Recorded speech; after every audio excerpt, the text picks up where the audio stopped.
Vous écoutez donc le Singlecast, l'émission qui parle de Rome sans gueule de bois, et ça en direct sur la confrérie du Rhum. Bonsoir à tous. Bonsoir. Vous voilà dans les coulisses. Incroyable. Concernant les auditeurs. Donc c'est comme ça que se passent les enregistrements du Singlecast. Voilà, pour ceux qui ne savent Enfin là, pas, on est habillés, quoi. C'est ça. Là, on est habillés, c'est vrai. Ouais. Mais non, donc voilà, c'est comme ça qu'on fait ça. Et donc c'est pas mais ça marche en plus, hein. On se voit. En plus, ça fonctionne. Donc je suis accompagné de mes chers confrères Géry Gitani, Laurent Cuvier et Olivier Escars. Messieurs, comment allez-vous? Très bien. Ça va. Mais je suis tout émoustillé, moi. Tout émoustillé du fait d'être en direct? Mais évidemment. Ça faisait longtemps. On l'avait fait une fois, il me semble, il y a quelques Oui. années. Dans les débuts. Le jour de mon anniversaire, il y a 2 ans. Avec des invités, peut-être. Et puis il me semble que c'était pendant la période de Covid aussi. Absolument. Plein de confinement. Voilà, pour animer la galerie, amuser la galerie plutôt. Donc voilà, on est là et puis on va aborder un sujet qu'on va essayer de rendre passionnant ce soir, même si c'est un sujet qu'on a peut-être déjà légèrement abordé à un moment donné lors des 4 dernières saisons. Bonsoir Sébastien. Avant ça, je vais quand même donner la parole à notre cher Laurent pour les news de la semaine. Laurent, c'est à toi. Bonsoir à tous. Des news un peu light. Le début d'année est assez tranquille. On va commencer par Plantation avec 2 nouvelles sorties. Un Rhum Black Cask 2022 qui est un blend Cuba Barbade. Les 2 jus ont été assemblés dans des fûts de chêne français à la chauffe très forte. Pour l'avoir goûté, il a plus de caractère que ce à quoi je m'attendais à vrai dire avec ces 2 origines-là. À mon avis, il doit y avoir du pot still là-dessous. La marque cognacaise, mais pas que, s'apprête également à sortir le nouvel opus de la collection Under the Sea, un Venezuela 2010, dont 8 ans en tropical, proposé à 52% d'alcool. Et la deuxième distillerie, enfin la deuxième marque dont on va parler, c'est Perlaba, avec également 2 nouveaux embouteillages. Un brut de fût 2007 de 15 ans qui répond au doux nom de Poséidon et un millésime 2011 de 11 ans avec 8 ans de Bourbon puis 3 ans de Bourgogne blanc, ce qu'on ne voit pas si souvent que ça, appelé Silver Opus. Ouais, il a mis du temps à sortir, hein, parce que pour la petite histoire, je l'avais goûté il y a 1 an et il devait déjà sortir. Donc je ne sais pas ce qui s'est passé, mais ouais. Le gars, tu sais, quand il y a des problèmes de bouteilles, ça peut c'est vrai aussi, les approvisionnements. Oui, ça peut être ça, oui, effectivement. Mais enfin, en tout cas, il me semblait qu'il était prêt, parce que quand JC m'avait fait la visite, on avait terminé par cette dégustation, et c'était bien prometteur, mais ouais, je sais pas ce qui s'est passé. Enfin bref, mieux vaut tard que jamais. Bah voilà.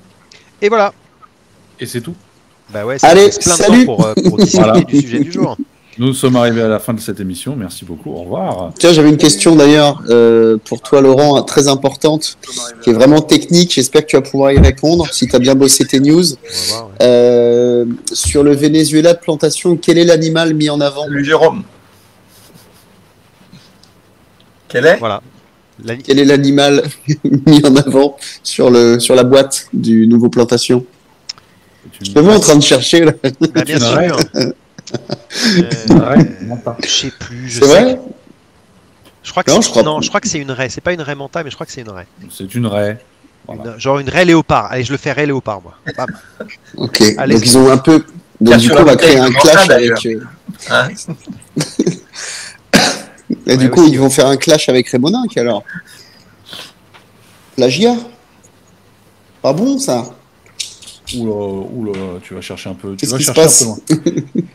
Alors, on a beaucoup de personnes qui nous saluent dans les commentaires. Hein. Letty Mathieu, Chris de Rome Club Provence, Isa Dollar qui est avec nous, Jérôme qui nous passe le bonjour, Damien Lafont et Cyril Deschman du Luxembourg. Bonsoir à tous. Alors, pendant toute cette émission, c'est Jerry sur un surf. Ah oui, d'accord. Alors, pendant toute cette émission, vous aurez bien évidemment la possibilité de communiquer avec nous via le chat, via les commentaires, bien sûr. Et je vais tenter de les lire tous, s'il y en a, à moins qu'il y en ait de trop, bien évidemment, et que je n'arrive pas à suivre. Et d'intervenir également avec tout ce qu'on raconte dans cette émission. Si on dit des conneries, n'hésitez pas à nous dire. Stéphane Martin qui est avec nous également. Salut Stéphane. Et joyeux anniversaire encore une fois à toi, puisque c'est oui, bon anniversaire. Joyeux anniversaire, oh là là. Bah oui, faut fêter ça. Alors, il y a Chris du Rhum Club Provence qui nous dit que qu'il y a eu un dernier rhum du Rhum Club Provence avec la famille Ricci, un blend taille de 4 à 23 ans. Oh tiens, j'ai pas vu passer, tiens. Exact. On n'a pas vu passer. Donc, c'est exact. Une photo, quelque chose à mettre dans les... Mais j'en ai même parlé avec lui et c'est mystère sur qu'est-ce que c'est que ce rhum thaïlandais de 24 ans. Ok. Voilà. Donc, moi, je préfère parler news que quand je sais exactement de quoi je parle. Et là, quand tu sais de quoi tu parles, voilà, c'est très bien. Exactement. Alors, on va passer au sujet du jour, sujet un peu piquant, un peu passionnant. Oui. Malgré ça, quand même plus ou moins simple ou compliqué. Les AOC et les IG et toutes ces régulations. Alors, réel gage de qualité ou prison dorée? Voilà. C'est un peu la question qu'on peut se poser à un moment donné. On est un peu dans la polémique. On est un peu dans la polémique, voilà. C'est la question qu'on peut se poser, c'est-à-dire qu'on aura toujours les grands défenseurs des IG et des AOC qui vont nous dire d'un côté, non, gage de qualité, etc. Et puis de l'autre côté, ceux qui remettent quand même en question peut-être des fois les limites ou les présumées limites de ces systèmes. Alors, je ne sais pas, vous, messieurs, qu'est-ce que vous en pensez? Comme ça, à froid. Alors, vas-y, non, je t'en prie. Oh là là, beaucoup trop de politesse. Quel salaud.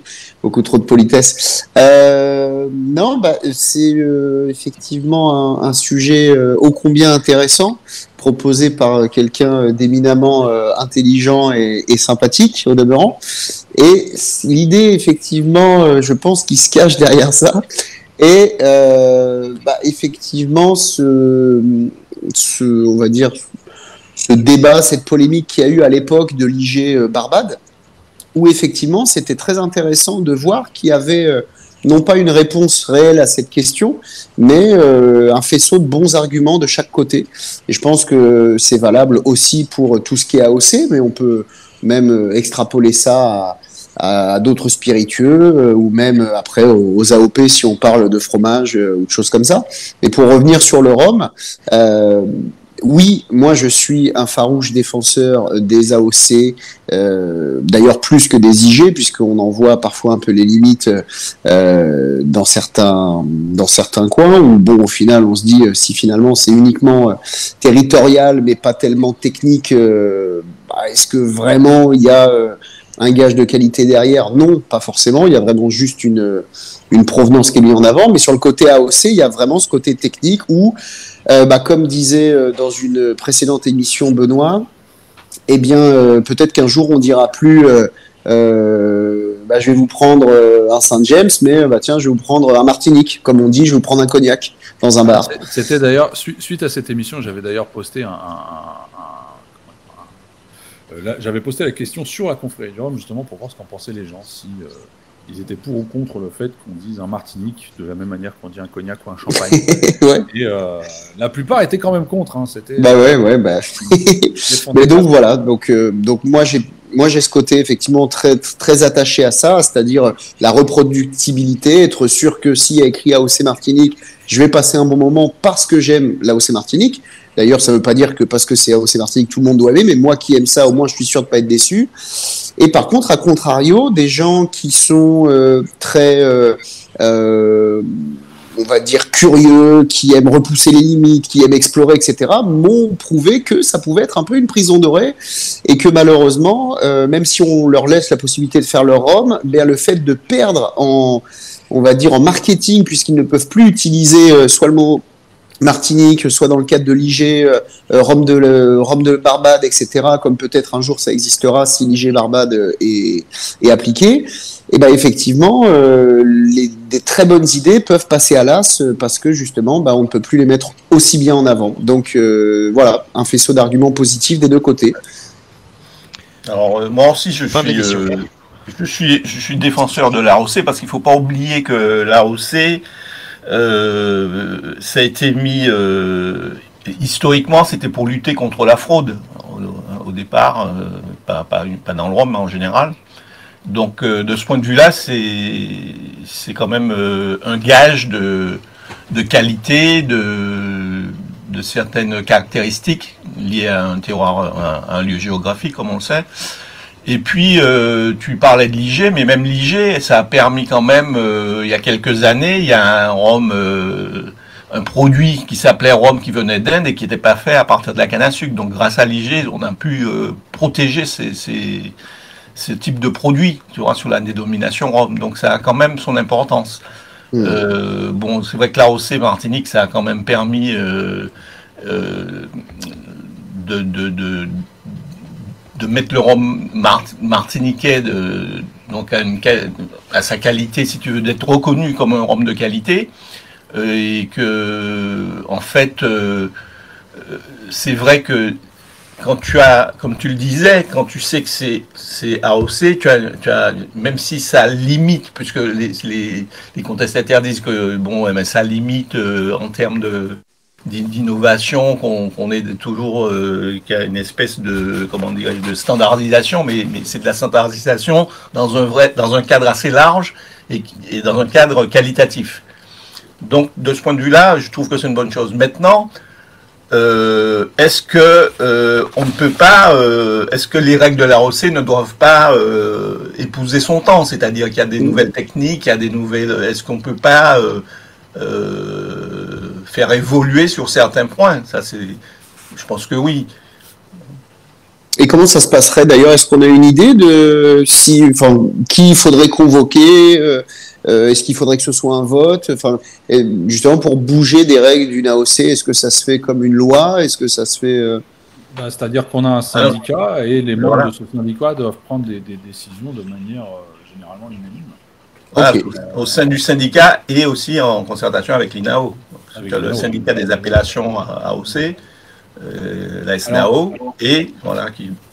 De la même manière, parce que comme c'est la première fois qu'on fait un live sur ces conflits, je découvre en même temps qu'on peut poser des questions à nos chers auditeurs pour qu'ils donnent des réponses, etc. Et donc faire des petits audits en interne. Et donc j'ai posé la question si selon eux les IG AOC sont des cages dorées ou plutôt un gage de qualité. Et pour l'instant 90% des réponses disent que c'est plutôt un gage de qualité. Voilà, je vous dis ça à titre informatif. C'était juste pour essayer l'outil. Bah oui, c'est bien. On découvre des choses, voilà. Ils sont bien, nos auditeurs.